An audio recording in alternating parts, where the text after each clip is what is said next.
ExCardinal McCarrick. There's been a lot of news this past week that he's been moved out of the friary where he was placed after they took him out of D.C. and Virginia. Some say that he's now in Florida. That may or may not be the case. And to figure all this out today, I have the eminent George Neumayr. George, welcome back. Thanks for having me, Taylor. Well, you chased McCarrick all around D.C. and Virginia before they took him out to St. Fidelis, and now he's back on the run, and everybody's trying to find him. So we're going to talk about your history with the manhunt for McCarrick, and also this news coming out that, is it right, George, that the Vatican is preparing a report on McCarrick, an investigation? That's right, and they've been dragging their feet on that. It's been over a year since they announced that they were going to produce that report, and Cardinal O'Malley in November said that it was just a matter of the report being translated into Italian for the Pope. Mm-hmm. Well, that was 2 months ago, so it's reasonable for people to ask what's going on here, and why is the Vatican taking so long with this report?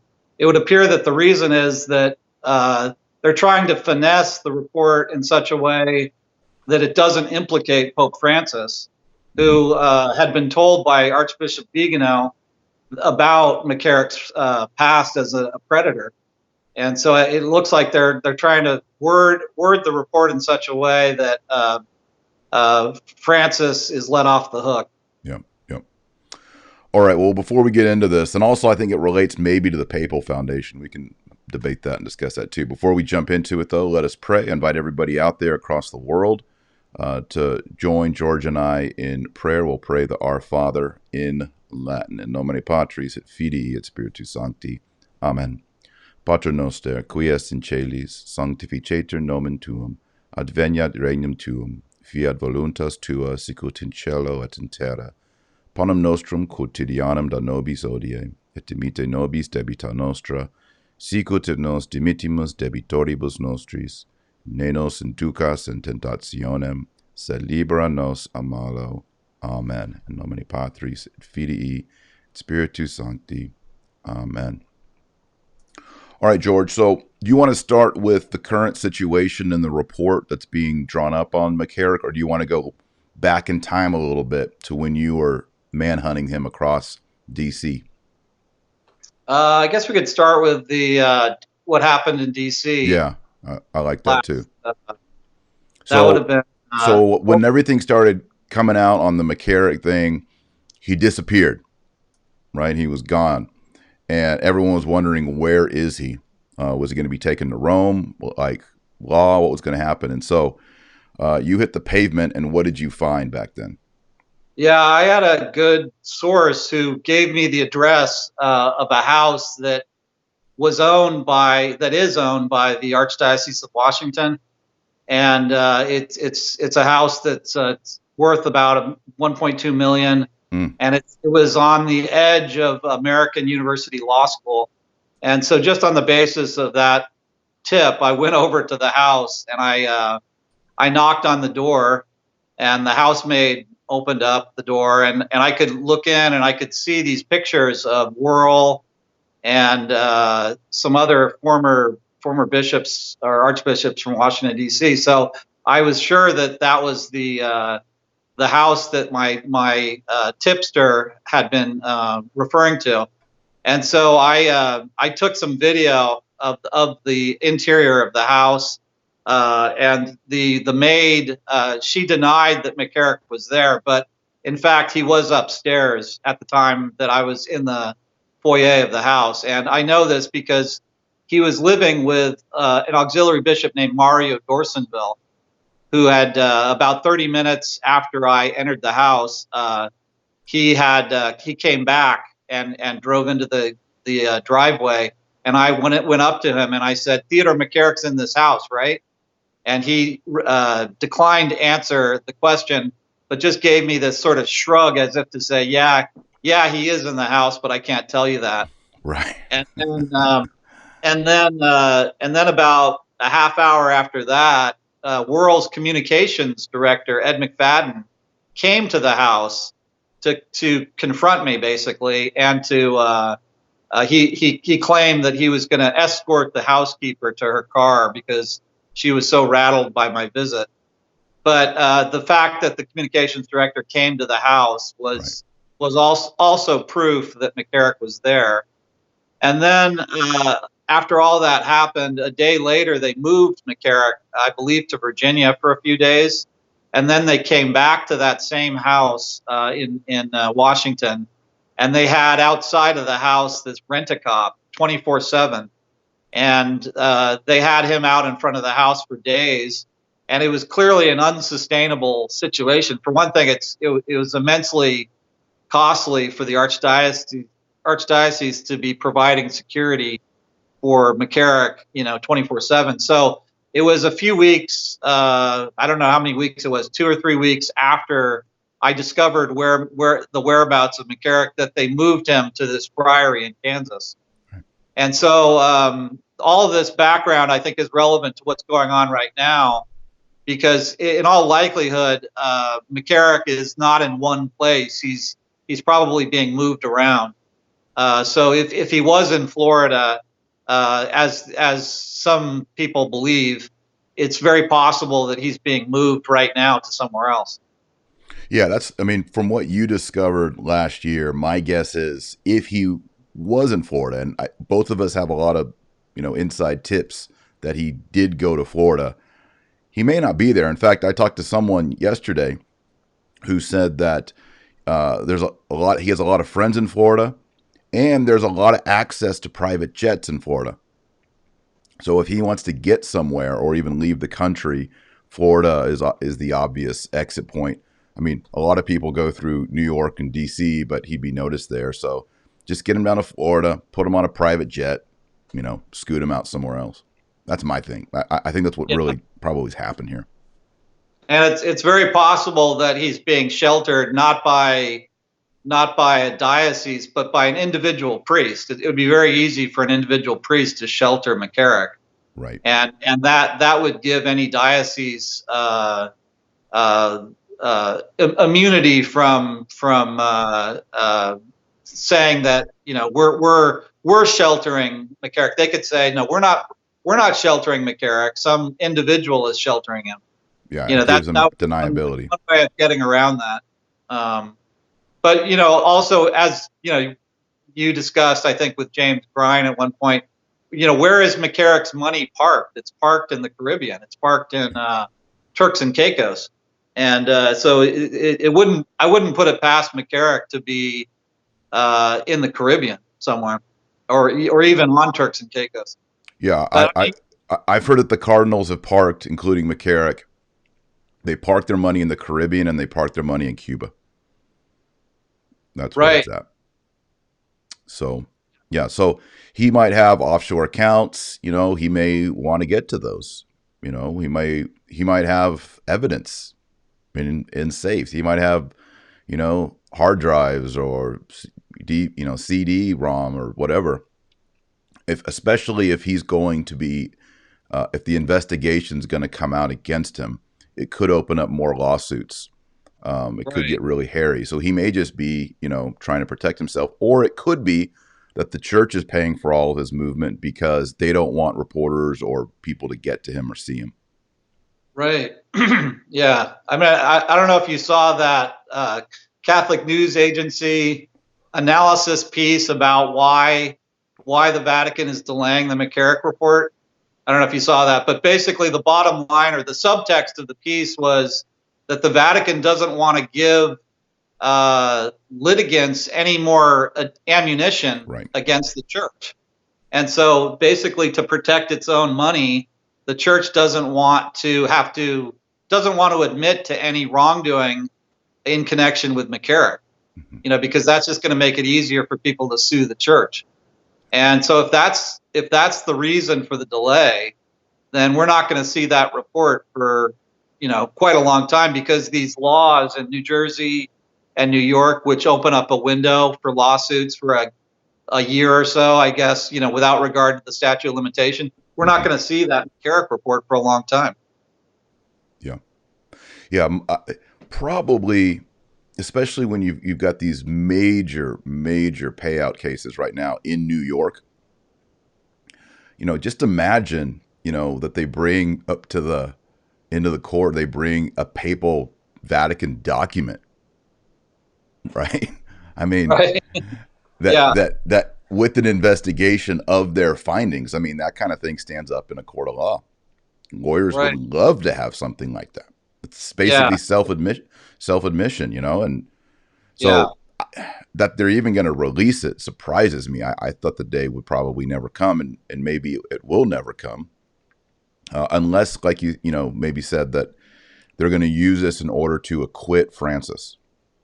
Right. Yeah. I mean, the one way I guess they could avoid liability would be, yeah, if they blame the whole thing on churchmen who are dead, basically. Yes. You Yeah. know, that, you can't sue people who are dead. So if this whole thing is just an exercise in blaming Benedict and Pope John Paul II, we'll know why, and that would be very shameful if that's what happens. But it wouldn't surprise me, because this whole thing from the start was a PR exercise. Even laicizing McCarrick in the very hasty way they did it right before that abuse summit last February. It was all done very quickly and according to a number of canon lawyers, improperly. They didn't really follow the rules. That was just a huge PR exercise, so that they could say at the February abuse summit, "Hey, we've gotten rid of McCarrick. Don't blame us. We've gotten rid of McCarrick." Yeah. So they're willing to bend the rules for PR reasons, and I wouldn't be surprised if that's what they do with this report. Is that it's just they end up just blaming dead people, basically, for covering for McCarrick. Yep. Or who knows? They might even. I know that they're going to try to. I'm sure they'll try to embarrass Vigano and say, that how they love showing that picture of Vigano and McCarrick at some banquet. That's their way of saying, hey, Vigano was part of the cover up too. But in reality, the Apostolic Nuncio's his hands were largely tied, and he was doing what he could behind the scenes to nail McCarrick, and his higher ups didn't back him up. Yeah. George, do you have any information on Jeffrey Epstein and any connection with what's going on in the church? I've been told that what was his assistant's name? Ghislaine? What was the lady who was sort of sex trafficking for him? That she was recruiting at CUA, boys and girls. There's kind of a whole sex trafficking out of CUA. Have you heard this? I have not heard that, okay. But it would not surprise me. I mean, there are sex trafficking channels from Mexico to New York City, and from Mexico to Washington D.C. and to a lot of big cities in the United States. And it would not surprise me if the church has some connection to that. I've been told that on the West Coast, the gay mafia on the West Coast has done business with the drug cartels in Mexico, and that they've laundered money for the drug cartels in Mexico. I know less about the situation on the East Coast, but it would not surprise me if there's some overlap between the gay mafia and the church and trafficking. Yeah. Yeah, well, this was not just the gay mafia. This was male and female sex trafficking via DC for politicians and, the kind of things that Jeffrey was doing, who killed himself, and connecting it with CUA. I think it's kind of interesting because of, what you've found with Monsignor Rossi. Yeah, I mean, CUA has been a cesspool for at least 40 years. It was in the hands of Michael Bransfield, the disgraced homosexual ex or bishop who's been removed from active ministry. It was in his hands for at least 15 years, and it's been in the hands of Rossi for at least, I think, 15 or 16, 17 years. So we're looking at, the gay mafia controlling the biggest church in the United States for almost 40 years. And I've just heard all sorts of horrifying stories about the shrine, about gay parties at the Shrine Rectory under Bransfield and Rossi. I've heard, this church mouse told me a story about how this one security guard practically had a nervous breakdown when he had to oversee this gay party in the shrine. He had to organize parking for all these gay priests who had come to party with Bransfield and Rossi. So I've heard some pretty hair-raising stories about the shrine. So I wouldn't put it past CUA to have some connection to what you're talking about. Yeah. So where do you think, if you had to bet, if you had to guess, where do you think McCarrick is? Do you think he's in the USA, or do you think he's outside the USA? My guess is he's moving. He's not in one place. I think he probably did travel through Florida, and but the funny thing about people is that they're very predictable, and sometimes they'll often retrace their steps. They'll just go back to their old haunts. So I was actually thinking the other day about maybe going over to this safe house that exists in Clinton, Maryland, which the reason that's interesting to me is that's where Bernard Law was hiding for 2 or 3 months before he went to Rome. And that was an arrangement set up by McCarrick. It's a house in, there are 2 houses in Clinton, Maryland. One is occupied by the Sisters of Mercy. They rent it from the Archdiocese of Washington. And then there's a guest house right next to it. And that's where Cardinal Law was living for about 2 or 3 months before he went to Rome. And I was thinking the other day that I wonder if McCarrick, I wouldn't put it past McCarrick to hide out in a place like that and to take advantage of the hospitality of an order that he's already used, like the Sisters of Mercy. I mean, we know that he's close. We know he's close to the Sisters of Mercy. We know he's close to the Incarnate Word Order. Yes. He lived with the Incarnate Word Order for a while in Washington, D.C. So the likelihood, it's possible that he's either being sheltered by an individual priest from one of these orders, or an individual sister, or something like that, or to be honest with you, I don't know. I mean, we both have talked to James Grind, I guess, and Grind has he has a vested interest in knowing where McCarrick is, as all the victims do. I mean, if you were a victim of McCarrick, you'd want to know where this guy is.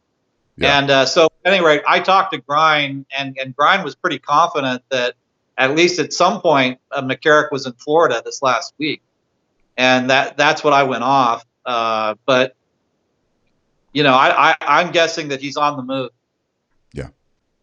Yeah, I spoke to Grind too, and he said Florida. But I think just as when he was up in the Northeast, he was moving around, right, regularly. I think that's going to, especially if he has access to money, he's going to continue to do that. Now, some people have said, well, Rome is just going to basically care flight the man to Rome and protect him when they release the report. But the optics on that would look so bad, George, if they actually pulled off something like that, to bring the guy to Rome. Yeah. What are they going to have him live inside church property in Rome? Yeah. And whoever talked to CNA about the Kansas situation, that person knows where he is. That's the funny thing is the Catholic News Agency, they quoted a source who said it's no secret where McCarrick is. So CNA probably, if it went back to that source and leaned on that source, that person probably could at least say where McCarrick might have been for a little while last week. But the comment that source made, or one of the other sources in that story, was that McCarrick is making his own living arrangements. So I think that's going to be the crutch that the church uses, is that, McCarrick is laicized and he's making his own living arrangements. Yes. And and if he chooses to live with an individual priest or a sister or whatever, that's, we can't control that. Yeah. I think that's going to be the line that'll come out eventually. So I can see that too. They just sort of wash their hands, kind of do the Pontius Pilate, like he's technically a layman in canon law. We can't make him do anything, just like we can't make Taylor Marshall or George Neumayr do anything. Right. So if he wants to live on the beach at Florida and draw out of his Caribbean checking account, that's his business, right? But the problem is people will show up and constantly bother him. You know? Yeah, and they should. And it's, I mean, I was outraged because when I found him, he was there. He was at that house in Washington D.C. and we waited outside the house for hours. And I remember that the day that happened, the housekeeper left, and the Bishop Dorsonville left the house. And then after they left, a light went on on the second floor, and it was McCarrick. McCarrick had turned the light on. Right. And I called the Washington Post. I called Michelle Burstein at the Washington Post, and I said, McCarrick, we know where McCarrick is. He's at this house, and I had the exact address. And I said, why don't you guys come down here and let's form a media scrum and force McCarrick to answer questions. And if the Washington Post had done that, if they had sent reporters down that night, we would have had a chance to actually ask McCarrick questions. That was the best opportunity to ask McCarrick questions. And the Washington Post, Michelle Burstein, told me that she wasn't interested, and she refused to even confirm my story, even though she knew it was true. Right. They had, in fact, Elizabeth Brunig, this blogger for the Washington Post, or a columnist for the Washington Post, she had obliquely referred to this house that I was at, but she never gave any details on the street address. And she said that she had gone to the house too and knocked on the door and had talked to, and then later at a panel with Ross Douthat, she said that she talked to Mario Dorsonville like I did, and that he had confirmed, I believe she said that he had confirmed that McCarrick was there. So the Washington Post knew that. The Washington Post knew that he was there, and they could have easily staked out his house as I was doing, and we would have gotten the answers to some of the questions, or at least, McCarrick would have had to say something to the press. But I don't know. There was something that didn't ring true about the Catholic news agency, the source they had, who said, "Oh, we have to get, he had to leave because the report may come out, and that may draw media scrutiny to the Kansas Friary." Well, there's only been, as far as I know, one reporter who's gone out there, that reporter for Slate.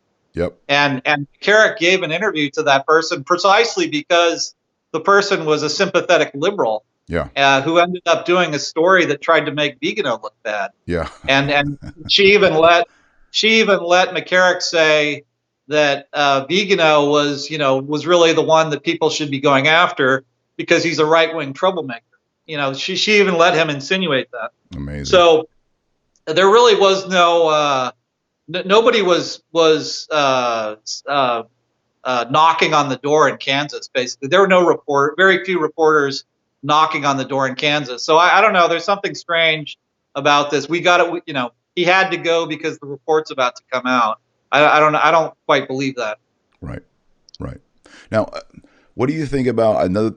I was thinking through, all the various options. Another one could be, the man's 90 years old.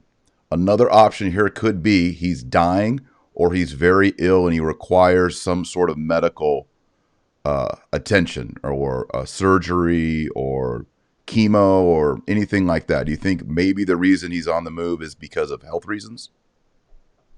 That could, that's a good hypothesis. And we do know that at one point he was living with the Little Sisters of the Poor. So that's another place to look is to check out all the houses Little Sisters of the Poor run. He was with them, I believe, in the Washington D.C. house, which is actually near the shrine in Washington. But those of us who are interested in this, we need to keep, making a lot of phone calls and forcing chanceries to make statements saying we're not harboring McCarrick, or no, he's not in Washington D.C. or I think that's of value to get these people on record saying he's not here, because if they equivocate in any way, that if they say, oh, we don't know his whereabouts and we can't say definitively that he's not in Washington D.C., then that's a pretty good hint that he might be here. Yeah. Now, do you think that the church is paying for this? I mean, if he's canonically a layman, why was he living in a friary, or why would he be on church property? I mean, uh, it seems wrong. You know, laymen don't get pensions and support and travel allowances. How is this happening? Is it his own private money, or is the church still have this vested protection relocation program going for him? Well, I don't know. I mean, the Capuchins kept saying proudly that they were paying for him to stay there at the friary, and that they were refusing his money. I mean, so the Capuchins seemed happy enough to pay for his stay. I don't know. I mean, the source that CNA cited said, "Oh, McCarrick's paying for all this, and he's paying for his own living arrangements." I don't know. I think it would be, you know, pretty outre on the part of the church to be paying for McCarrick's living at this point. But who knows? I don't know. Yeah. I mean, other misjudgments have been made in connection with all this, so it's possible that misjudgment's being made right now. Correct. Now, James Grind said, he said on my show, and he said to you, that early on, McCarrick had access to the Hilton money. In fact, he even received an inheritance from the Hilton. So if that's the case, he could be sitting on millions of dollars. You know, and is he going to try to distribute this money to his cardinal nephews? We should probably talk about his cardinal nephews. What do you think about the money? Apparently he has a lot. Yeah, we know from that Washington Post report that he had 600. You know, he distributed $600,000 to influential churchmen from just one account, right. phony Archbishop special fund account. Special. So that's just one account. And then James Grind has said that whenever he was often when he was with McCarrick was always handing out these white envelopes with cash inside. Yep. And so all of that, you know, who knows where that was coming from. But I think we can say with confidence that somewhere in the Caribbean, probably Turks and Caicos, there's a McCarrick offshore account with tens of millions of dollars in it. And Grind, of course, thinks that some of the money was stolen from State Department grants to Catholic charities. That's right. You know, and one thing that Grind and I didn't cover, but since then I've thought about, that is all these envelopes that were stuffed with cash.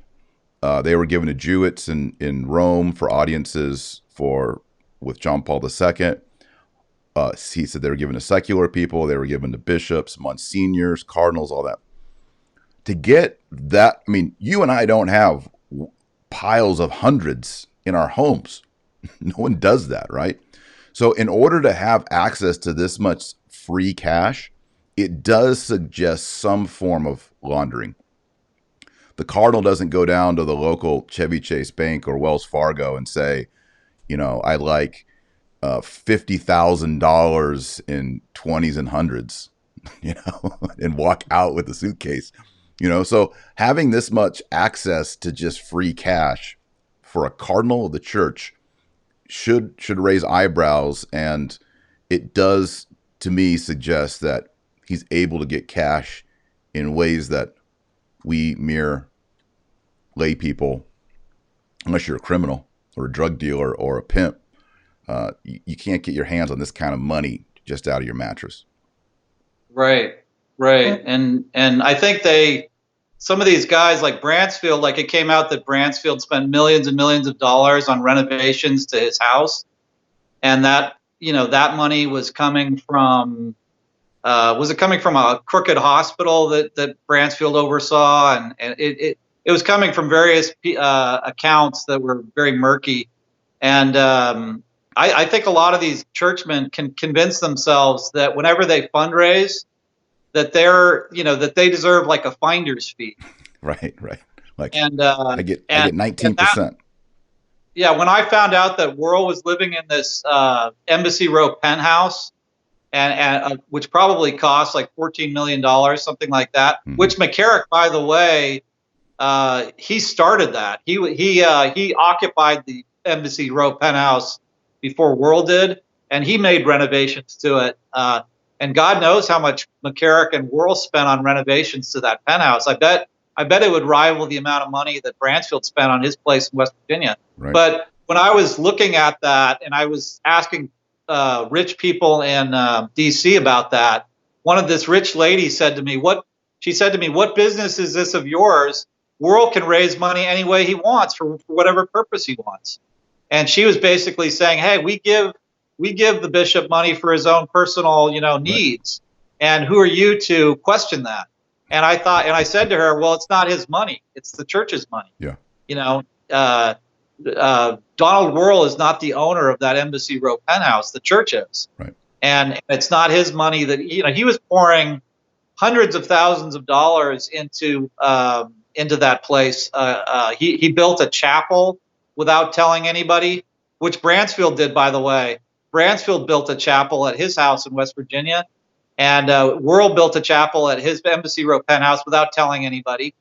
And that must have cost the faithful, I don't know how much money, $300,000 or something like that. He built himself, Wuerl built a outside barbecue deck on the faithful's dime, and he didn't, as far as I know, he didn't inform anybody about that. So I think these guys like McCarrick, they just get into the habit of seeing the church's money as their own money. Yeah. Or at the very least, they think they deserve a very substantial finder's fee for fundraising.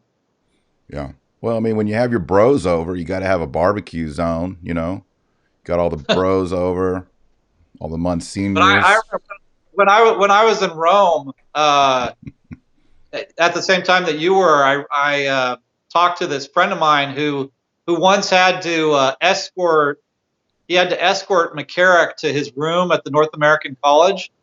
And he told me about all the requirements that McCarrick had for his room, like, that a particular kind of whiskey would have to be purchased and be placed in the room. And McCarrick had a more detailed list of requirements than Britney Spears, right. For the concerts that for the concert places that she goes to. Yep. So, and then on top of that, my friend told me that McCarrick invited him to stay for a drink when he had to escort him to the room. McCarrick said to him, "Hey, can you stay and have a drink with me?" And God knows what that would have led to. My friend had the good sense to beg off and leave. But but my friend was basically telling me that at the North American College is set up like a 4-star hotel. Oh yeah. For all these cardinals, and the amount of money that's just poured into these places so that these guys can live like the 1% is just unbelievable. Mm-hmm. Yeah, I've heard stories of when we say the NAC is the North American College. This is the seminary for American seminarians who are sent to Rome. I think the Canadians go there too, just the U.S. I think it's just U.S. Okay, so the North American College is on the Janicullo, just one hill over from Vatican City on the same side as the river. It's the hill up there, and that's where the North American College is. And there are I've heard stories of orgies and all kinds of nasty things, both hetero and homo, going on at the NAC in the 80s, 90s, all kinds of things. So that's usually a lot of cardinals will go there, and I've heard stories also of fresh cut flowers daily, and they have to be met at the door when they arise by a seminarian who kind of serves as their valet. Kind of strange things. I mean, it's not the kind of thing that St. Peter and St. Paul were doing when they were in Rome. We'll just say that. Yeah. Wuerl has a horrible reputation in this regard. He would get very upset if there wasn't a mint placed on his pillow, and if the New York Times wasn't on his doorstep at 8:00 in the morning. Right. That's one of the most heard stories I've heard on the North American College. But all these guys are living that way. Yeah, and they want cute seminarians. They don't want some nerd. Yeah. They want a handsome young man who's going to kind of wait on him and be his valet. Yeah, Basically, they want to live like Downton Abbey. It's like Downton Abbey going on. right. Right. Upstairs, But I think, downstairs at the Nat. but it's also kind of, it goes to show you the problem of socialism too, which is that common property tends to be abused. Mm-hmm. So if you're holding money for the common, for the church, it's very easy to abuse that money because it's not your money. Right. If it were your money, you wouldn't be, you wouldn't be spending it on lavish, you wouldn't be spending it lavishly, but they can spend it lavishly because it's not their money. Yeah. And they figure that the church is so rich that whatever problems result from their misspending money will just, can be absorbed by the church's endowment. Yeah, because they're not it's not like I walk up to someone or George, I'm like, give me $5. I kind of feel bad I stole from George. They're kind of stealing from this enormous slush fund. Yeah, and they're thinking, hey, God chose me. He chose me to be a cardinal. So obviously, right. God trusts me, and He wants me to oversee these funds. Very dangerous. Right. Well, it's like Peter's pence. That story about how only 10% of Peter's pence goes to actual charities. Or last year that was the case. 90% went to all these non-charitable purposes. But it's very easy for the church to convince themselves, people in the church to convince themselves that everything they do is for the benefit of the church, when in reality, much of what they're doing falls into the category of clericalism. It's just, it's for their own personal purposes. And all these so-called Francis bishops like Supich and Whirl and Tobin, as far as I know, everything that I've ever heard about these guys is they're all limousine liberals, and right. they misuse the faithful's money left and right. Supich has multiple residences in Chicago, I've been told. Tobin had an Italian soap actor living in his rectory, and he couldn't explain why. How is that a proper purpose for church money to put up an Italian actor in your rectory? And then Whirl, of course, is I don't know if you've ever seen his house in Pittsburgh, the mansion that he lived in Pittsburgh for 17 years or so. It's like something straight out of Lifestyles of the Rich and Famous. When I was there looking around the place, I wondered which British royal lived there. I mean, it was just insane. And it's actually such a big place. It's such a lavish mansion that even Zubik, is it Zubik? Yeah, the successor to Whirl, he was too embarrassed to live there, and so he ended up selling the place. And but Whirl had no problem living there for 17 years. Mm-hmm. Yep. Now, also, I think something that's been ramping up is the Papal Foundation. That has not been resolved, and I understand there's more and more investigation going into the Papal Foundation, which is a McCarrick project. Do you think the Papal Foundation has anything to do with this? And before I hand you the mic over, people need to know the Papal Foundation was started by McCarrick, I believe. You can correct me if I'm wrong, George. And wealthy people would pledge to give an amount. I think the minimum was $1 million that would go to the Pope. It was like a Peter's pence for the wealthy.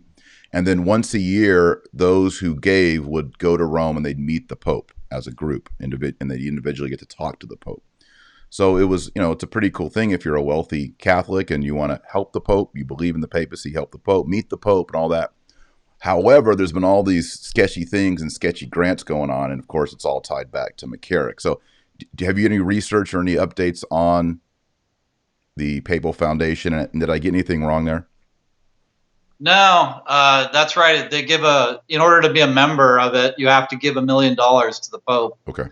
And that I've always thought that looking at the origins of the Papal Foundation would be a very fruitful avenue of inquiry, because it was started by McCarrick and an archbishop from Philadelphia named John Kroll.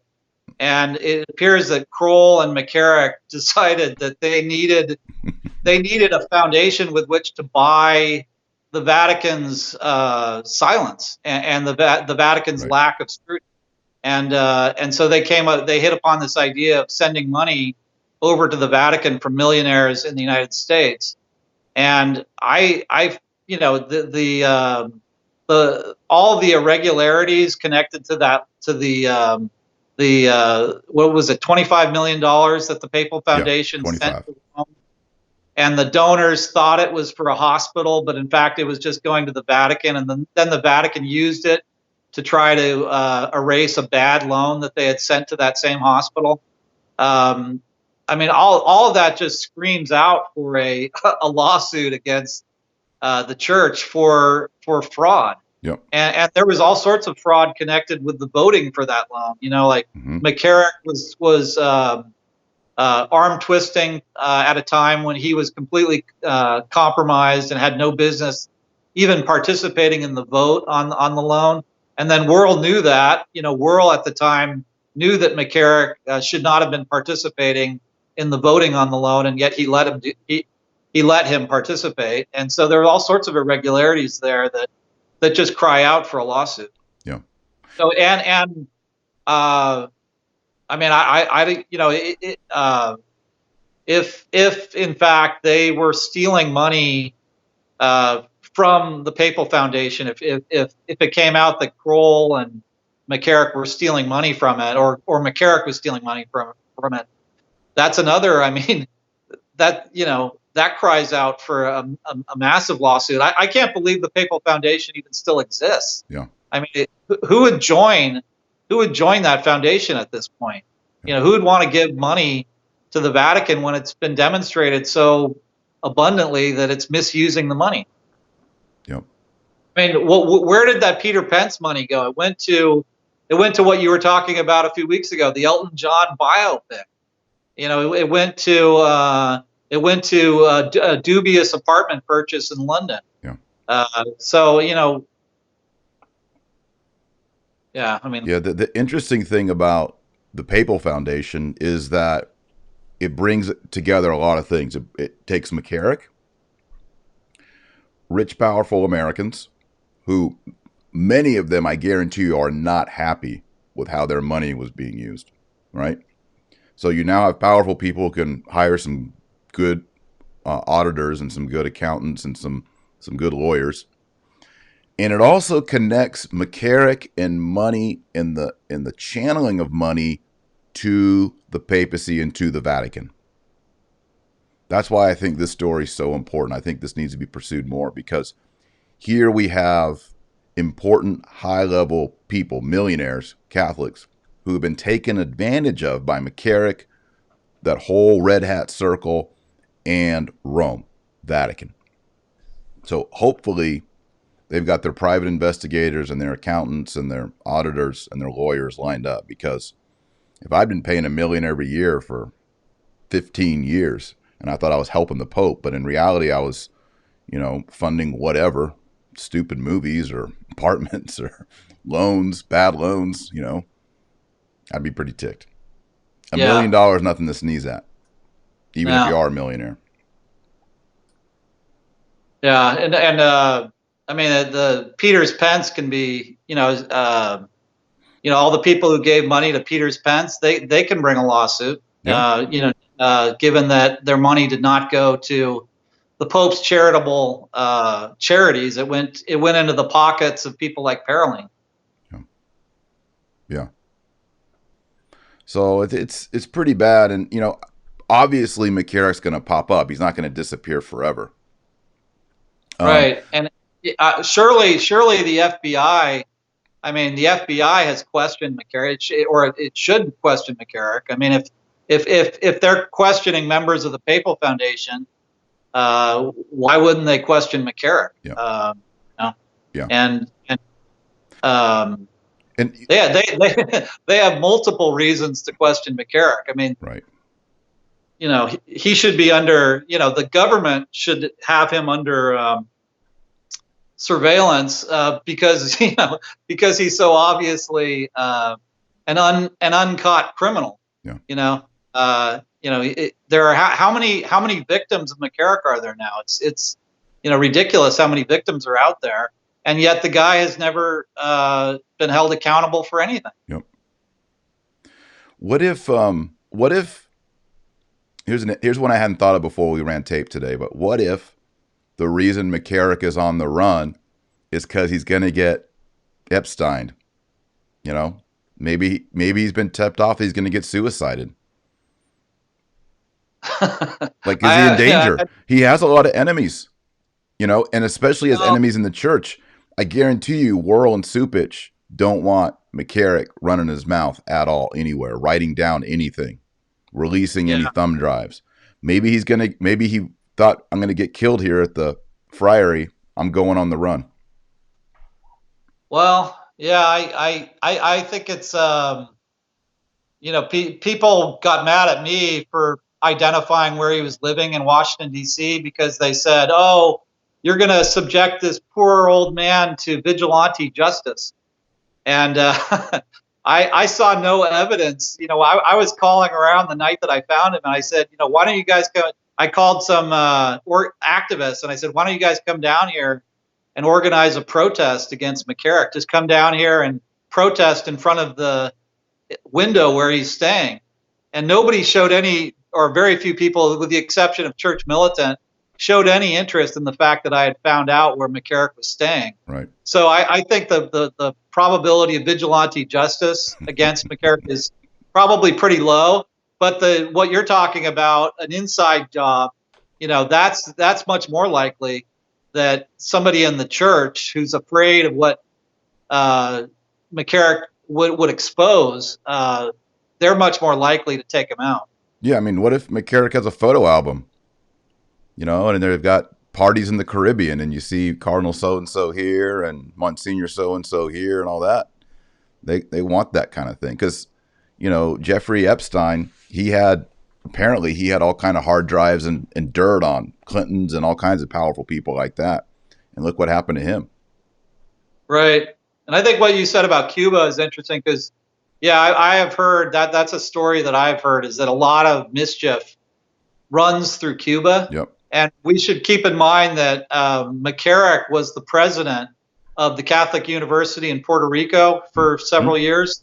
And that's another story that cries out for coverage, because the very next guy who succeeded him as president, father or bishop who became an auxiliary bishop in New York, his last name is Jenik, Jenik. He too was an abuser. Mm-hmm. And then in the Pennsylvania grand jury report, there are two guys who were at the Catholic University in Puerto Rico at the same time as McCarrick who are named as abusers.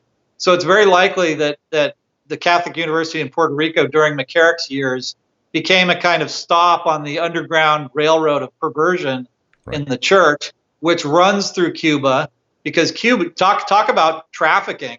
I mean, Cuba is notorious for trafficking underage boys and girls.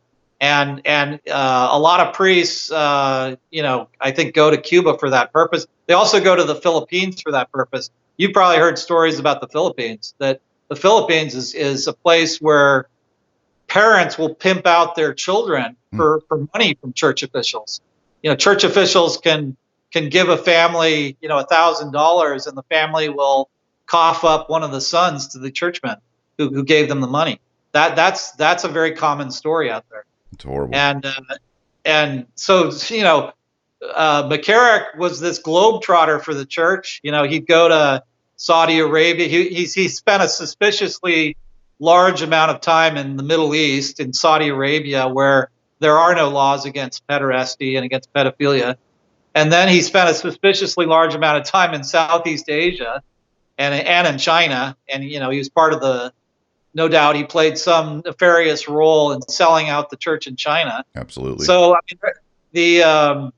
given that he's a habitual globetrotter, it's highly likely that he's on the move, and he's probably on the move back to his old haunts.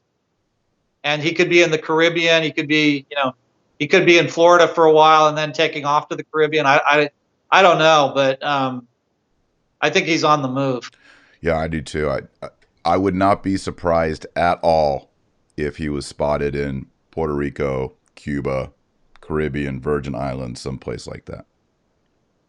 He would have freedom. He wouldn't be recognized. Maybe there's property there. That just makes sense. You'd be out of American jurisdiction.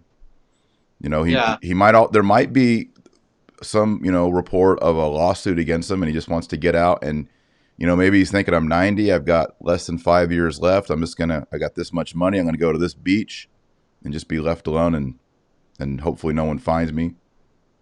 Die on the you beach. remember the James Grind used to have these postcards that were sent to him by McCarrick from Florida. And one of the postcards said something like, "I'm here in Florida, James. There's no place like it." So he had an affinity for Florida. We know that, and we know that he spent a lot of time in Florida. And there are a lot of gay mafia priests in Florida. Oh yeah. Thomas Benestad, the first director of the Papal Foundation. He's in Florida. He owned a condo in Boca Raton. In fact, he was an abuser. He's named in the Pennsylvania grand jury report. He's the one who did that, accused of doing ritualistic abuse against a 9-year-old boy, and he had a place in Boca Raton. In fact, as of like a year ago, he was the president of the condo board. But at any rate, he's in Boca Raton, or at least that's where he's thought to be. And there are a lot of guys like that down in Florida. Florida is a great place for bad priests to hide. Yep. And so we know that McCarrick has an affinity for Florida, and we know that he probably wants to stay away from New York and I guess Washington, D.C., places where the media would, it would be the easiest for the media to find him. So, we'll see. But my guess is that he's being moved around constantly. Yeah. Now, the initial report is that he was in Jacksonville, Florida, but the local diocese has said that that's not true. We reject it. People have now accused Church Militant and Michael Voris of fake news or whatever. What's your take on that? Well, I think, Church Militant has established that they reached out to the Diocese of St. Augustine, and they made an attempt to get a comment from the diocese. The diocese has denied that he's at any diocesan-run facility. Right. That's a different thing than saying he's physically present in Florida. They don't know whether or not he's physically present in Florida. They can't speak to that, and they couldn't speak to whether or not he's staying with an individual priest. Right. If he's staying with an individual priest, that's they could claim plausible deniability and say, hey, we're not sponsoring this. The individual priest is. So I don't know. I have no reason to question the veracity of what the diocese said. I would accept that he didn't check into a diocesan-run facility. Yeah. I'm guessing, because I've talked to enough sources, I think that Voris was probably right, that he came to Florida. Another thing that Voris brought up was that diocese is where the evil, perverted Father Maciel lived and died. Yeah. Within that diocese. In Jacksonville, yeah. Yeah, the Legionaries of Christ. Why is that? Why are Legionaries of Christ still around? Talk about an order that needs to be shut down about 50 years ago. Why any young man would want to fulfill a vocation with the Legionaries of Christ is beyond me. If you're one of those men, write me and I will persuade you not to do that. Not a good game plan for your vocation. Yeah. So do you think there's any connection with the Legion? And yeah, I tend to doubt that. Okay. I don't think I don't think the Legionaries of Christ are that crazy at this point to be hosting Theodore McCarrick. But one of the things though that makes me think about Maciel and McCarrick being similar is that they would kind of collect people they would collect relationships. And, Maciel did he have 2 wives? Or he had a couple of women. Right. In addition More to like all concubines, yeah. I think he had up yeah. to 4, maybe. And I think one of the concubines was with him when he died. Hmm. And he wouldn't even, according to the stories I've heard, he wouldn't even go to confession before he died. He was, the legionaries were urging him to go to confession, and Maciel would say, "No, I'm not going to go to confession." And he ended up basically just hanging out with one of his concubines. And the legionaries were very upset with him for that, because they wanted to kind of clean the outside of the dish and say, "Hey, yeah, this guy was a bad guy, but he died in a holy way," or something. Right. But Maciel wouldn't even give them that. But the reason, McCarrick, one of the things I wonder about McCarrick is, I wonder if there are some consensual relationships that he has, which he can go back to, and maybe he's staying with an old lover. It's possible he's staying with an old lover with whom he had a consensual relationship. Yeah. That's not out of the realm of possibility either. Yeah. Or he has people that he has dirt on that he can blackmail and says, "I need your help now. I need to stay at your 3rd house. Yeah. I need a jet. I need a boat. What about that place in Puerto Rico? Can you get me there?" Yeah. Yeah. Maybe that's why Puerto Rico's having earthquakes right now. But I do think that, 2 stories that need to be done are, 1, the McCarrick years in Puerto Rico, and 2, McCarrick's offshore account in Turks and Caicos, and why was Turks and Caicos absorbed into the Archdiocese of Newark? We know that for a fact. Yeah, that's a strange thing. We know that Turks and Caicos got gerrymandered into the Archdiocese of Newark at the time when McCarrick was the Archbishop. So why did that happen? I'll tell you why. So they could get diocesan accounts to flow, so that money could go down there. That's why. And James Grine thinks that there's actually credit that McCarrick was benefiting from a credit card scam that a couple of people down in Turks and Caicos were running. He thinks that actually some of the money in McCarrick's offshore account comes from credit card fraud. Now, you're saying Turks and Caicos? Where is that? I don't know that island. It's not that far down. It wouldn't be that far from Cuba, actually. Okay. Or it's closer to the United States than Puerto Rico is. I know that. Okay. Oh, Turks and Caicos Island. Here it is. Yeah. Got it. Okay. Here, I'll put it on the screen. People might want to see this. Well, maybe not. Sometimes things get complicated. Well, maybe it won't work. But yeah, I can see where it is. It's located in the right place where he'd want to be. It's governed indirectly through Bermuda, the Bahamas, and Jamaica. But in 73, it got its own governor. Interesting. It's described as a quote unquote mission of the Archdiocese of Newark. Yeah, super sketchy. Yeah, super sketchy, and that was obviously done by McCarrick. Yeah, he's the one who set up that convenient connection for offshore accounts, no doubt. All right, well there it is. That's a solid hour. Do you have any predictions for the next year with regard to the McCarrick case, in particular as it relates to Rome and Pope Francis? Well, one very disturbing possible development is that McCarrick's nephews, so-called nephews, guys like Tobin, they're going to continue to get promotions in the church. Yes. And I don't know if you saw the report by Michael Sean Winters in the National Catholic Reporter, who's a source worth paying attention to because he's very close with Supich in Chicago and Worrell in Washington.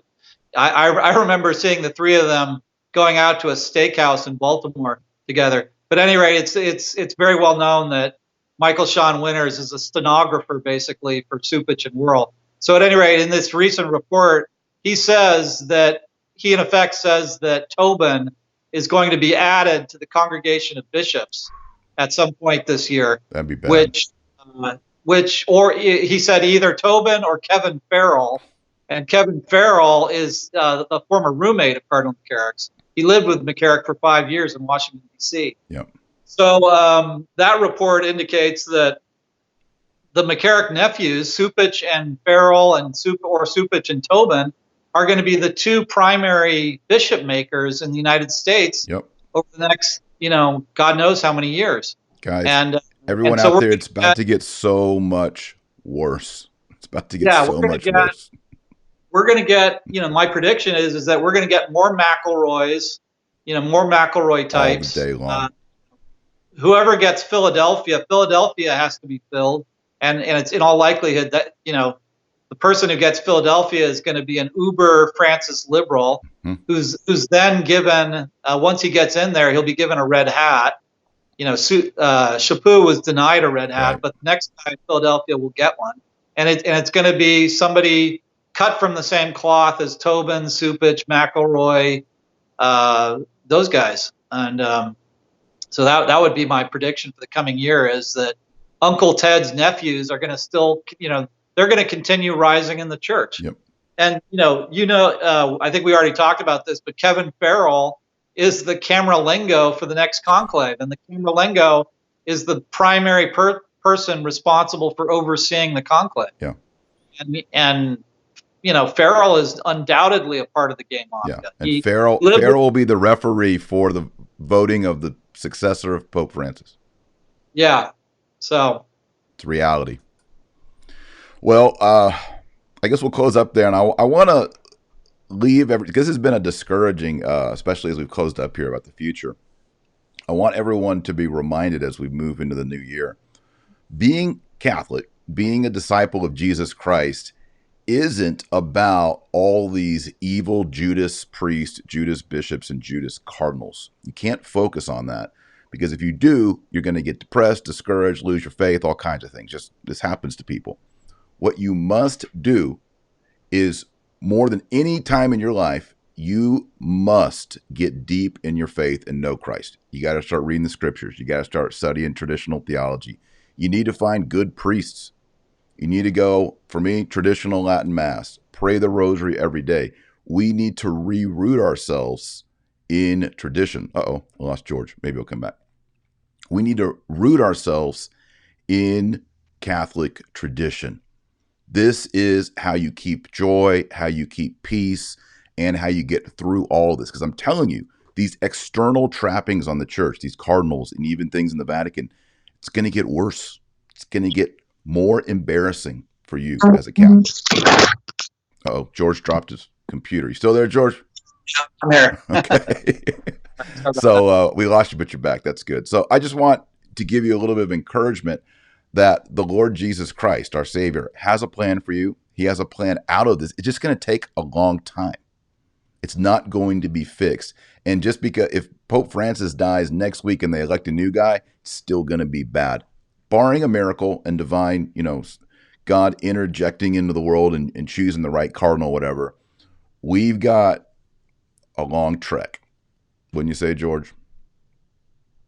Oh, yeah. Yeah. But your advice is good, that you have to remember that the church is composed of a human element, yes, but a divine element as well. And that divine element is impervious to the human element. So no matter how corrupt the human element gets, it never touches the divine foundation of the church.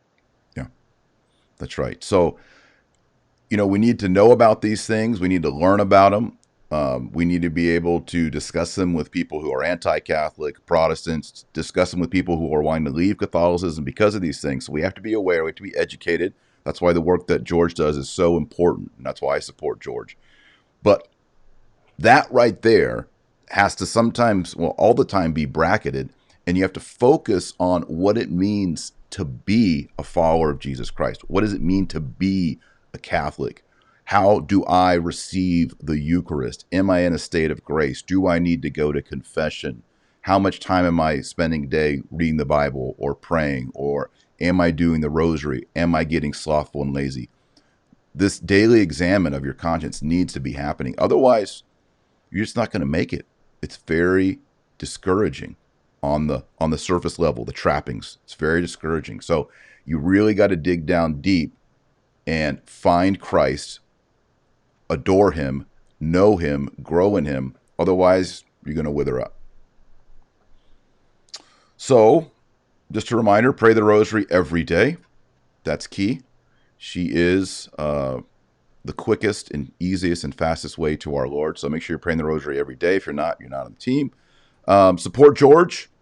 George has his GoFundMe page, and I think I have the link up already, but if I don't, I'll add it as soon as the show's over. You can support George. There's, like he said, much of the mainstream media isn't touching any of these stories or anything McCarrick. And George is the kind of guy who drives around in his car and goes and finds where McCarrick is. Hopefully next week we got a video of you standing out front of McCarrick's compound, wherever he is. So I'd encourage everybody to support George Neumayr at his GoFundMe. And the title for that again is, George? George Neumayr's Journalism Fund. There it is. And if you like this video, please like it. Please subscribe and make sure you still are subscribed on YouTube. Also, I was a little bit behind on all the MP3s on Spotify, iTunes, Stitcher, etc. But that's all back up, thanks to Daniel, who's doing a good job processing those audio files and putting those up. So all the audio should be up to date now within 24 hours of the video posting. So that's a great thing. Big thanks to Daniel for doing that. And appreciate everyone's support on Patreon for me at patreon.com/Dr. Taylor Marshall. Just sent out a bunch of signed books for the new patrons. All right, George. Well, thanks for being on. I think we'll close with our Hail Mary, and that'll be that. So let us pray. In nomine Patris et Filii et Spiritus Sancti. Amen. Ave Maria, gratia plena, Dominus tecum, benedicta tu mulieribus et benedictus fructus ventris tui, Iesus. Sancta Maria, Mater Dei, or pro nobis peccatoribus, nunc et hora mortis nostrae. Amen. In nomine Patris et Filii et Spiritus Sancti. Amen. All right, everybody, go support George at George Neumayr Journalism Funds. George, thanks for being with us. Thanks a lot, Taylor. I appreciate it. All right, well, we'll talk to you soon when we figure this whole thing out. Okay, thanks a lot. All right, Godspeed. God bless everyone. We'll see you on Monday for the next live stream.